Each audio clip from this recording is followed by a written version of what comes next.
In this video, we delve into Dev mode, the space where all code produced by the integration is available for review and editing. We've created various workflows between SEMrush and BigQuery in this integration, encompassing 6 different workflows. We'll now venture into the code to review and possibly make modifications.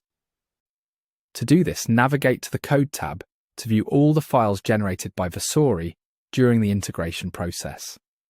For a quick orientation, you'll notice we have transformers, each workflow having its own set of transformers created specifically for the workflows.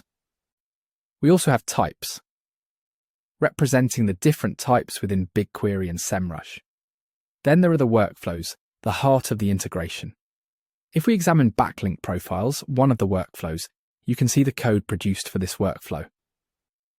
This code has been generated by the AI to work with the Versori Run SDK, making all the code dependent on the Versori platform. Feel free to make any changes directly to the code.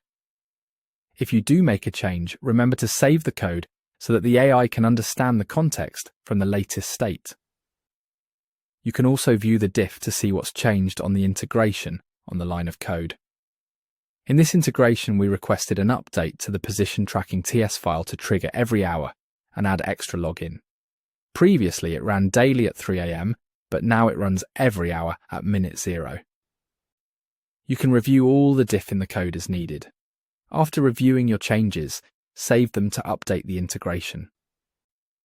Other parts of the code that have been created include the architectural diagram.